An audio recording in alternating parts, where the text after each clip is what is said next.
පට්ට ශ්‍රේණියේ වැඩිම ලකුණු. මේකේ තමයි පට්ට විශේෂත්වයක් තියෙන්නේ.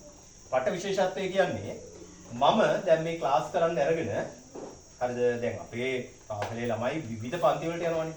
මගේ ඉන්න ළමයි ඉන්නවා, ගමේ පන්ති වලට යනවා, වැල්ලව නගරේට යනවා, කුරුණෑගල නගරේට යනවා, ඒ වගේ. එහෙම බලපුවම මගේ පන්තියේ තියෙන බොහොම සුළු ප්‍රමාණයක්. එක පන්තියකින් ගත්තොත් 4යි 5යි ළමයි ඉන්නේ. හරිද? මට තියෙන පට්ටම ආඩම්බර හිතෙන කාරණාව තමයි අපේ ඉස්කෝලේ 6 ශ්‍රේණියේ ඉඳන් 11 ශ්‍රේණිය දක්වාම යනකම් සියලුම ගණිතයට වැඩිම ලකුණු ගත්ත ළමයි අපි පන්ති. උදාහරණයක් ඇටියට දැන් 6 වසර මම කලින් තෑගි දුන්නා මිනුදි ලකුණු 77යි. හරිද? දිසේ 81යි 7 වසරේ. නේද? 8 වසරේ සුභා නේද? 9 වසරේ සකුනි. 10 වසරේ පුවිදු. 11 වසරේ සහස්ත්‍ර 82යි ලකුණු. කොයිද 94ක්. ඉතින් බලන්න එතකොට නේද? අපේ පන්තියේ තියෙන විශේෂත්වය බලන්න. පන්ති 6කම වැඩිම ලකුණු. අය කාටවත් එතෙන්ට අස්සරින් ගන්න අවස්ථාවක් ඇවිල්ලා නැහැ. තාම මම අර ප්‍රාථමික අංශය ගත්තේ නැහැ. ප්‍රාථමික අංශය ගත්තොත් 2 වසරේ මල්ලි කෙනෙක් ඉන්නවා ලකුණු 100යි.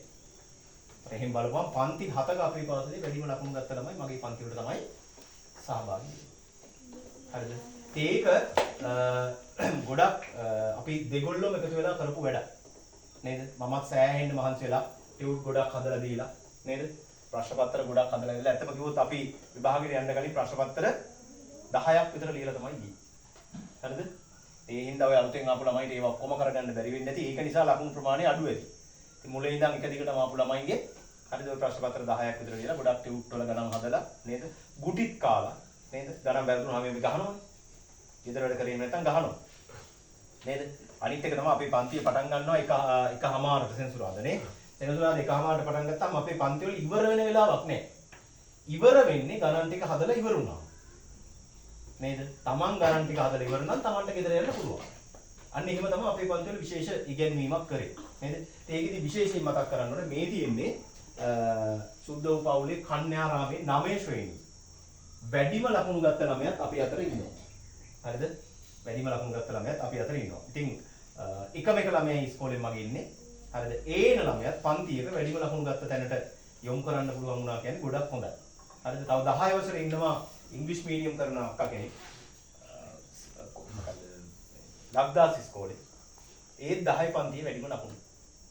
හරිද? ඒ ලක්දාස් එකනොත් වගේ පන්තියේ දෙන්නයි හෝ තුන් දෙනයි මම හිතන්නේ කියලා. හරිද? ඒ දෙන්න හෝ තුන් දෙනා අතර උනොත් එයා ඉංග්‍රීසි මීඩියම් එකේ වැඩිම ලකුණු තියෙනවා. හරිද? ඉතින් එහෙම. හරිද? ඒකට එකක් විතරක් නෙමෙයි. හරිද? දැන් බොහෝ වෙලාවට නේද? චමිදු අද ඇවිල්ලා නැහැ. චමිදු මං හිතන්නේ ගිය සැරේ වැල්ලව පාසලේ වැඩිම ලකුණු ගත්තා.